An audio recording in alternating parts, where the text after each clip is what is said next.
welcome again from Hong Kong. This is the second in the series of what we call testimony sermons. You'll recall that a few weeks ago, Pastor Cameron was talking about his journey from Islam to Christianity. This week we have Simon. Simon is my son-in-law, but also he's the leader of the ministry for the TLC World's God's Gym. And Simon will be talking about his journey to Christianity. So welcome, Simon, and over to you. Thank you, Jim. Hello and welcome. As Jim said, my name is Simon, and I live in the UK, about an hour east of London. At the moment, I work as a physiotherapist in a private hospital, and I'm married with 3 beautiful children. I am also a very keen sportsman, and I've always been very active with a variety of sports and just keeping fit, and that's what's given me the real passion for God's Gym. But today, we're here to discuss my testimony of how I came to Christ. But before we start my testimony, I want to talk about a story. The story is about a little boy that lived in a cottage. Now, this little boy lived with his mum and dad in a very loving, supporting family home. With the cottage, there was a beautiful garden, and at the bottom of the garden, there was a river. Now, one night, the little boy went to bed, and he snuggled up in his bed and fell fast asleep. And the little boy had a dream. The dream was of an old man that was down the bottom of the river, at the bottom of his garden, and the old man was just waiting for him. And the old man wanted to give him the greatest treasure ever known. Now the little boy then suddenly woke up, and he was still nice and warm in his bed in his cottage. And he tried to go back to sleep, but he just couldn't because of the thought of this dream. So he decided to creep out of his bed, go downstairs, creep out the back door, walk through his garden, and to his amazement, the old man was at the river at the bottom of his garden. He went up to the old man and said, "Who are you? How long have you been here? And what are you doing here?" The old man turned around and said to him, "You know who I am. I have been here your whole life, and I've just been waiting for you to come and speak to me." The little boy was still very confused at this point, but suddenly he remembered his dream, and he turned to the old man and said, "I dreamt that you had the greatest treasure ever just for me." The old man looked at him and said, "Greatest treasure?" And then suddenly he put his hand in his pocket and pulled out the biggest, most beautiful diamond ever seen. He gave it to the little boy and just said, "Here, it's yours, take it." The little boy looked at this diamond in amazement as it twinkled in the moonlight, and with forgetting even to say sorry, just started to walk up his garden again back to his cottage. But as he was looking at the diamond, as he was walking up his garden, he suddenly stopped, and he turned round and started walking back to the old man. He got to the old man and looked at the diamond one last time as it twinkled in the moonlight, and suddenly threw it into the deepest part of the river. He then turns to the old man and says, give me the greatest treasure you have." The old man looked a bit confused. "And the greatest treasure?" And the little boy said, "Yes, the treasure that allowed you to give that diamond to me with no regret and without hesitation." And that was very similar to my life. I grew up in a loving and supportive home with my parents and my brother and sister. And I was very fortunate. I never went without. I had everything I ever needed, and I also got a few things I wanted. We went on nice holidays, and there was never really any turmoil in my private life.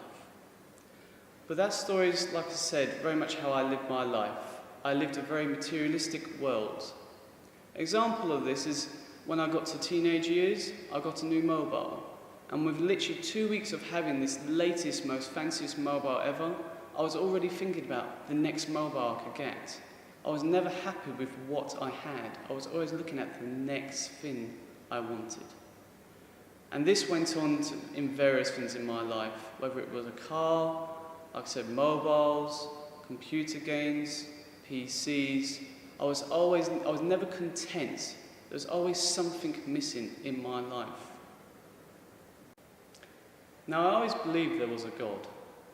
I always believed there was more to this world than our physical world just on earth at this time. And I did live with a lot of Christian morals, even though I never went to church.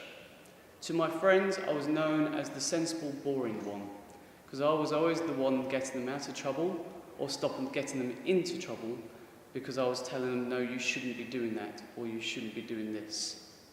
And in theory, I was a Christian. I was christened as a baby. But my parents at the time never went to church, so I never went to church. And to be honest, I thought most Christians were boring, middle-aged people who didn't know how to have fun, who lived a very boring, mundane life and were always regulated by rules. But then I met Kirsty, who's Jim and Elaine's, who's the founders of the Little World Church. It's their daughter.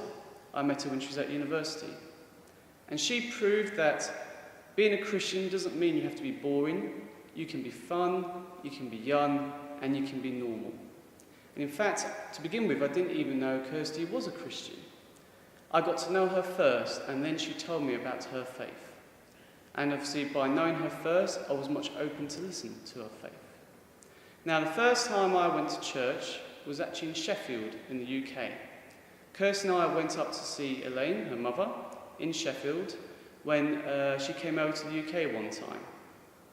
At that point, it was the first time I ever met Elaine, and it's the first time I really ever experienced such a strong relationship with Jesus. I still remember the first time I actually met her in her lounge, and she was having a chat with Kirsty. And then Elaine just suddenly started talking about Jesus like he was sitting next to her.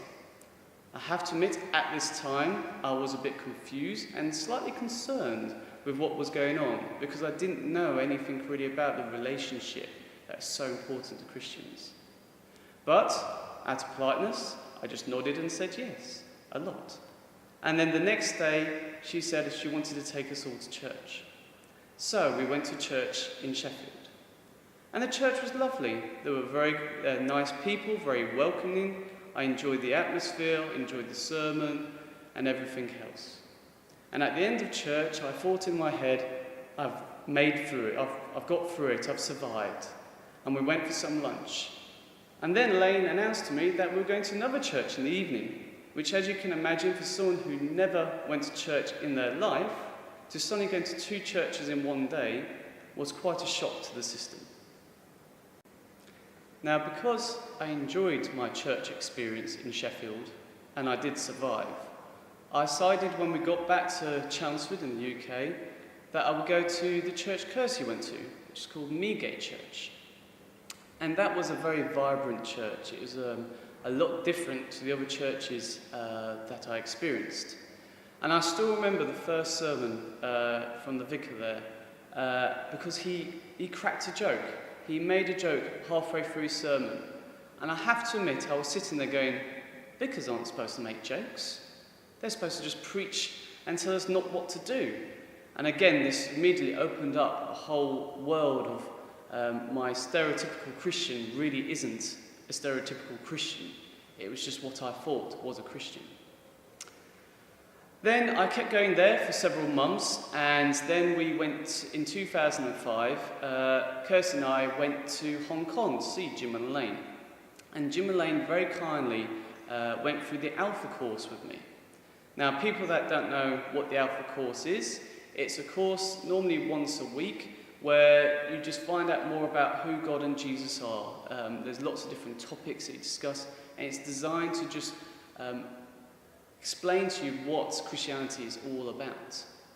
Now, because I wasn't in Hong Kong for several weeks, Jim and Elaine very kindly did a very intensive Alpha course, which was one session every evening. At the end of each session, you have a discussion, to discuss different points that you wasn't sure on or questions that you may have. And then after this Alpha course, and then towards the end of the holiday, on the 24th of August 2005, aged 24 years old, I gave my life to Christ. Now, I would like to say that from that point, I've been a perfect Christian and everything fell into place, but I would be lying. In fact, for many years, I was call myself a chameleon Christian. Now you might ask yourself, what is a chameleon Christian? Well, a chameleon Christian is someone that changes to their environment. I was a particular sort of person at church, and I was very open about my faith in Christ and Jesus.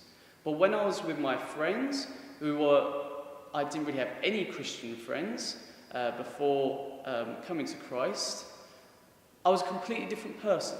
You wouldn't even tell I was a Christian. I was just like I was before. At work, I was something different again. And that happened for a long time. I changed my environment. I adapted to my environment. So you could only really realise I was a Christian when I was in church with other Christians. Apart from that, I just adapted to fit into the real world. Now that all changed in 2012. At that point, I wasn't in a very happy place. In my job at the hospital, I was very stressed. I was in a management role and had a lot of problems with staffs, as well as running 2 private physio clinics close to where I live. This resulted in me working 80 to 90 hours a week and not seeing my kids for really about 3 or 4 days at a time due to leaving before they're waking up and getting home after they're in bed. Not only all this, but we were struggling financially, which again made me feel that I had to work even harder to try and make sure we had enough money for the bills. Now, around this time, we went to something called Momentum. Now, Momentum is a Christian festival that's held in the UK, and there's a summer festival, but also a weekend festival as well. So we went to the weekend festival. And at the end of one of the sermons, which was preached by Mike Pilavacci, there was some prayer time. And Mike said that one of his prayer members, team members, said that he felt someone in the crowd was bounded by money and that they needed to come up to prayer to break this and to let go and to give everything to Christ. And this really hit me like a sledgehammer. It was like a big neon sign that just lit up. That's exactly what I felt. I was in the manager's role because we needed more money. I didn't like the role, but I felt I had to keep doing that role because we needed the money. I was running both clinics because we needed the money. And again, it was very stressful because I was doing so many hours a week, and when I was home, I was so exhausted, I wasn't really there anyway. So reluctantly, initially, I went up for prayer. And then something strange happened, which never happened before. I completely broke down and started crying my eyes out whilst being prayed for. Now, this is the first time this ever happened, and it's the first time I really let it happen as well, because I truly let go. And what one of the people, there were 2 people praying for me, and what one of the people said was, didn't know me from anything. They never met me before. They didn't know my personal situation or anything. And they said that they felt that they saw me playing a fruit machine. And I kept pulling the lever, trying to get the jackpot. But I was never getting the jackpot. And they felt that God was saying, let me pull the lever for you, and you will get the jackpot. Another person that prayed for me just said, I just feel God saying that he will be your success. Give it to him. And it's the first time I really ever felt that God was speaking to me. And it was quite a scary thing he was saying. He was saying, close my private clinics. Now, as I said before, we needed the clinics for financial reasons. So the thought of actually closing the clinics really did make me uneasy, because I was thinking, where were we going to get the money to pay all the bills? But it was the first time that I really felt God speak to me. So I decided to be brave and start the process of closing the clinics. Now, this took a while to do, but slowly but surely we closed the clinics down, and I've never regretted it. Now, almost for further confirmation from God, what happened is when I got home, I was currently reading a book called Devotions for Men on the Go. And in this book, there were little snippets of the Bible we had to read, and then there was questions to reflect on. Now, the first day back from Momentum, the Bible verse was James 4, 1 to 17. And two of the verses really jumped out at me at this stage. In James 4:6, it said, God opposes the proud, but shows favour to the humble and oppressed. And then James 4:10, it says, humble yourself before the Lord, and he will lift you up. And I felt that was really what I needed to do. I needed to humble myself to the Lord and give him everything in order to live a fulfilled life. Now, at the same time, when we got home, Kirsty was also reading the Bible. And she read Daniel 10:12, which says, then he continued, do not be afraid, Daniel, since the first day that you set your mind to gain understanding and to humble yourself before your God, your words were heard, and I have come in response to them. And I really felt that that was reinforcing my thoughts of what God was saying to me to close the clinics, to humble myself to him and to trust him that he will provide. So what has happened since 2012? Well, I've closed my clinics. Not only that, but I've now changed my job. I now work in a role that has no managerial responsibilities, so obviously it's a lot less stressful. But I am also now paid more money for doing a job with less responsibility. I also now work less than a mile from home, whereas before I was driving 30 minutes each way. So you can truly say that I've been blessed and provided by God. And because I'm now working less hours and work so close to home, it has allowed me to do more for God. I help at my local church with the teenagers and the youth team, helping on midweek sessions as well as Sunday school sessions. It has also allowed me to go on the preacher rota for our evening sessions on a Sunday, which then means I preach approximately one sermon a month. And it also allowed me to attend something called School of Ministry. Now, School of Ministry of our church is designed to deepen our relationship with God and to try and help us find our calling with Christ. It has also given me the time to develop God's gym for the little church world, which I'm really passionate about. And in the future, please visit God's gym and find out more what it's all about. I still don't know 100% of what God wants me to do with my life or what he has planned for me. I have a feeling he is pointing me in a certain direction, but I'm still praying on that and waiting for his confirmation. But whatever it is, I know that it is a good plan. I can say that because of one of the most famous verses in the Bible, Jeremiah 29:11, where it says, for I know the plans I have for you, declares the Lord. Plans to prosper you and not to harm you. Plans to give you hope and a future. So what is my advice for all Christians? Well, my advice, whether you have been just recently come to faith or you've believed in Jesus for many years, is first build a strong relationship with him and get a deep relationship with him. Spend time with him, but get ready for challenges ahead. Because he does have plans for you, but it doesn't mean they're going to be easy. He's going to challenge you. He's going to put you in awkward or uncomfortable positions. But remember, the plans he has is for good, and they are to prosper you, and they're not there to harm you. At times it will not be easy, but I promise you, you won't regret it. And like at the start of the story, at the very beginning of this testimony, there's so much more than materialistic things. Money you only have on this earth, you can't take it with you.